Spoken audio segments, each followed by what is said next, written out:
Assalamualaikum dan salam sejahtera. Anda sedang menonton Bisnes Awani bersama saya Najib Arif dan kita mulakan dengan pertama di mana Malaysia mengakhiri 2014 serta membuka tirai 2015 dengan cabaran ekonomi yang hebat. Harga minyak mentah jatuh, ringgit meleset, bursa merudum dan pelabur yang mula mempunyai sentimen negatif antara cabaran paling besar tahun ini. Dan bagi membincangkan perkara ini, kita bersama Dekan Fakulti Perniagaan Malaysia University of Science and Technology MAS, Dr. Ye Kim Leng. Thank you so much, Doctor, for joining us at this time. Now, straight to the point. The government, the Prime Minister announced yesterday that the official announcement will be held next week to review back the 2015 budget. Maybe in that budget, what area can we cut or postpone? Okay. Yeah. Given that government revenue, about 30% actually comes from the oil and gas sector, and with oil price having fallen by more than 50%, we would expect the government revenue to actually come down quite substantially. We estimate that the government would need to cut back at least 10 to 15 billion this year, and that will bring the overall budgeted spending for 2015 to about the same level as last year. So in fact, we are not looking at any contribution to the domestic economy from government spending, as long as the government is able to keep to the 3% deficit target.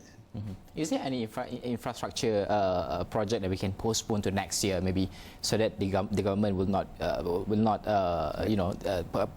put so much budget into the infrastructure project itself? Yeah, of the discretionary as well as the development spending, we are looking more at the government prioritizing some of the large-scale infrastructure projects. Those can be perhaps postponed or delayed, and that will help in terms of maintaining the current budgetary balance to keep within the 3% deficit target. Although we do expect government to actually cap it as long as it's below 3.5% fiscal deficit, I think the market will be quite forgiving in terms of accepting that it will not shake any market confidence at all.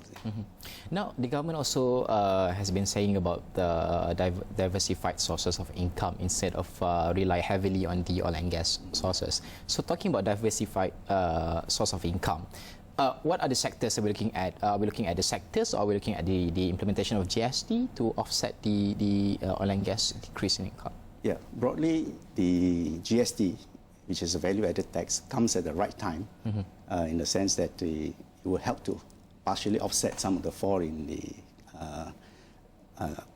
revenue from the oil and gas sector. So I think the GST would likely to be able to raise at least 10 to 15 billion.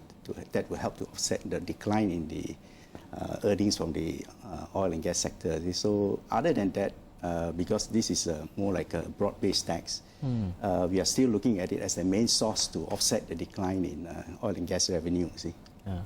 And also, we were talking about the fiscal deficit just now, because we are targeting 3% this year fiscal deficit. But given the fact that the current environment, what is the tolerance level of fiscal deficit that we can look at this year? Because some analysts say that it will be 3.5%, and some analysts say that we can achieve the 3% target. Maybe your take in this. I think, given that the cutback in the spending, as long as you can achieve a 10 to 15 billion cutback, yes, I think the 3 to slightly above the 3% target would be achievable. And from that perspective, I think as long as we can keep to that, is part of a medium-term government commitment to reducing the fiscal budget. As long as it's decline, then Malaysia's fiscal vulnerability will be very much reduced. You see, I think the more important thing here is that the government is seen to be taking proactive measures to ensure that, in spite of the adverse environment, it is able to maintain at least below 3.5%, which is the same as last year. But if we can achieve 3%, I think it's achievable, provided we can actually cut back some of the spending. Basically rearranging of some of the longer-term spending. But importantly, I think we have the GST kicking in to provide some of the offsetting amount to reduce the fiscal deficit. I want to talk about the forecast of GDP for this year, because some say that the government will revise back the forecast and the outlook for this year. But first, maybe we'll talk about the ringgit, because we know that ringgit has been depreciating quite substantial and quite significant compared to dollars. Maybe the trend, when will it be stabilized back? We have seen the ringgit falling more than 10%. Yes. But it is a two-edged sword, in the sense that with the weaker ringgit, in fact, Malaysia's exports will become even more cost competitive, you see. So in fact, we do see a positive spillover from the ringgit in the sense of increasing our manufacturing exports, then that will help to offset some of the decline in that's a silver oil lining, and gas revenue. See, that's the silver lining. And then importantly, I think the what you call the exports should help Malaysia maintain the GDP target of close to 5%. In fact, we are basically shaving off slightly in terms of the growth forecast from 5.3% to about 5% this year, given that there will be a positive wealth effect from the lower oil price, given that private consumption will be boosted by the lower oil prices. In fact, we are projecting around 0.2 to 0.3% of GDP increase in the positive impact of lower oil prices on private consumption. So consumer spending will likely help to offset some of the what you call the increase in the cutback in the. But are you optimistic that consumers spending will increase, given the fact that we know the household debt is one of the concerns as well? Yes, partly because that will help to offset the so-called implementation of GST, which we see as a more temporary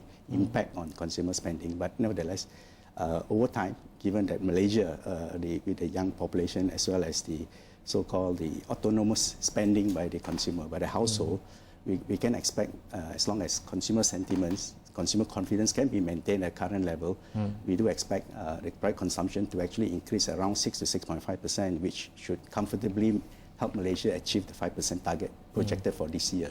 I think the important thing here is that confidence, given the uncertain environment, as long as there's no major impact on consumer confidence, we can expect it drives domestic drive demand. The economy, drive the demand. Yeah. Okay. The last one, Doctor, maybe the challenges moving forward, maybe first half. What are the challenges for the economy in Malaysia? I think currently, of course, the ringgit is depreciating very sharply, and in a sense compared to the 3.3 level that we have seen towards the end of last year. But nevertheless, we do see that as an effect of the huge capital inflows that came in last year, to the extent that more than 40% of our Malaysian government bond market are held by foreigners. So that hot money, some of it is actually leaving the country. So as long as we can cross over this phase, which we see, we expect it to, when export numbers come in, and also because of the lower inflation that we foresee for the economy, I think confidence will likely to be maintained when the first quarter results for the economy comes in, and that would show that Malaysia should be able to ride through this so-called volatility in the financial market as a result of this ringgit volatility. But what we foresee here is that because of the cheaper ringgit, there will be a positive feedback impact from higher exports. And then importantly, Malaysian and also good assets. for tourism industry as well, because we can attract more tourists. Yes, tourists as well as Malaysian assets will become cheaper, and we do foresee perhaps another fresh round of more direct investment. We should focus on in order for us to balance the negative impact of others. There will be offsetting what they call forces driving the economy, some positive, some negative, but on balance, we do see that the Malaysian economic fundamentals will help us to make it resilient and overcome some of these short-term challenges, which basically are just mainly financial, as well as a drop in the oil price. As long as the government can make the necessary adjustments and we can maintain private investor confidence as well as consumer confidence, then the economy should be on track to sustain itself at the rate of about 5%. But so far, looking at what the government, the action will be taken by the government, do you optimistic that the economy, based on the fundamental of the economy now, are we on track to achieve what? I think currently there's some uncertainty over the implementation of the GST. But as far as we can see, the GST is nothing more than just another form of taxation, which we have been implementing over the years. So as long as we can get over this period uncertainty, I think by the second quarter of this year, we may see a moderation in the economy, but after that, we do see a pickup in the Malaysian economy, especially given that U.S. economy is picking up very strongly, and then Chinese economy is stabilizing, and then we do see a sharp pickup for our exports in the second half of this year because of the cheaper ringgit as well as higher demand from these the two largest economies in the world. Yes.